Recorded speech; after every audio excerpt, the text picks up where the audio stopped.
देखो पवित्र श्रावण मास विश्वास रही श्रावण मासरे देवदेव महादेव को जल लगी कले कोटि जन्मर पुण्य मिलता है एवं जहाँ मानसिक करता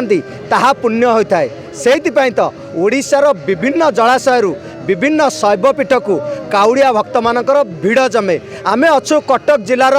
ये अन्यतम बारुणी घाट जो घाटर महानदी जार नाम अन्य नाम कलिगंगा जो महानदी तल को प्रवाहित होता बेले सामान्य एठारे विपरीत दिग को प्रवाहित होता है से तो आठगड़र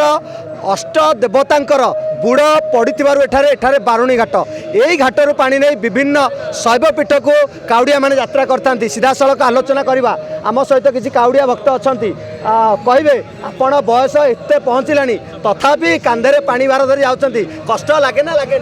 आदौ कष्ट लगे आगु जना पड़े आम आर वर्ष को जापरूनी किंतु भगवान चंद्रशेखर एमती दया सी आउ रखे दबानी आमको 71 वर्ष आज की 25 वर्ष से लिली भाईना साथी आम 15 रु 200 वर्तमान चंद्रशेखर ब्रह्मपुर रु दिल्ली बम्बे रु कलिकता समस्ते भाई आम बर्तमान एकत्रित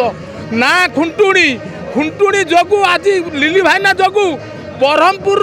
आप देखु कलिकता पर्यंत लोक आज यही गोष्ठी आज्ञा कहे जिते कौटू पानी उठेबे कौटी की जी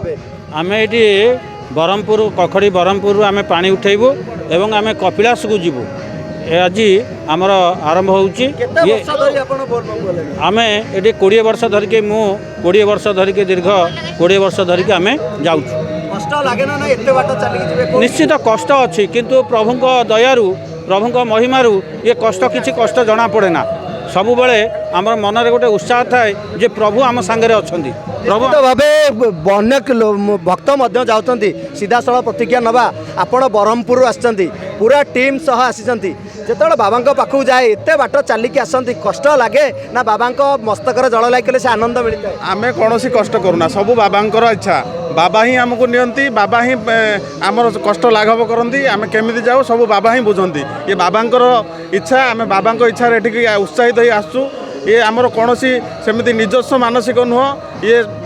संसार मानसिक संसार उन्नतिर मानसिक ये संसार केमती भले रहू ये मानसिक नहीं आम आसू आम बहुत बहुत उत्साह सब आसू ये एमती 2-3 वर्ष है आम आसुचु ए कलिगंगा जो बारुणी घाटरू पानी नहीं आम चंद्रशेखर बाबा पाखु जाऊँ अति उत्साह सह जाऊँ आम सांगसाथी मिसी समस्ते हाँ एथर ठीक माने काउड़िया पाग देचे ये काउड़िया पागरे उत्साह सहित आम बाहरचु आम सोमवार दिन जल लगी करूँ बाबा चंद्रशेखर पाखे आमर बहुत उत्साह अच्छी आम से आगत 5 वर्ष है आज सुधा आम यही जगार पानी नहीं आम कपिलास जल लगा करूँ जो कथा आसे जे बाबा को डाकिले वो करता जहाँ मानसिक कले पुण्य होता है ये पवित्र श्रावण मास बाबा को जल लगी करता है ये कथा उन्हें केते विश्वास कर बहुत विश्वास चंद्रशेखर बहुत आशीर्वाद अच्छे निश्चित भाव गोटे कथा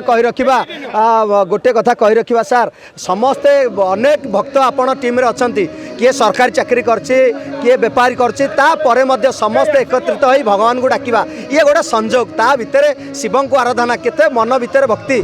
सबु से चंद्रशेखर बाबा डोरी दीर्घ 150 ऊर्ध्व भक्त बहुत मानसिक नहीं जाऊँगी प्रति वर्ष जाऊँगी दीर्घ 20-25 वर्ष ये यात्रा जहाँ हो आज बहुत ठीक टाइम रे इंद्रदेव सुदृष्टि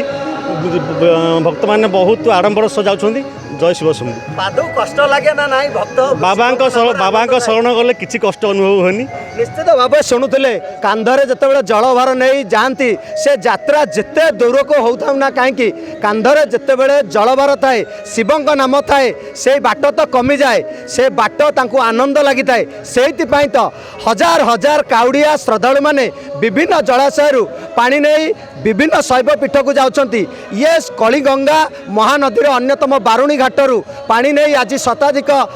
काउड़िया माने विभिन्न शैवपीठ को यात्रा करछंती।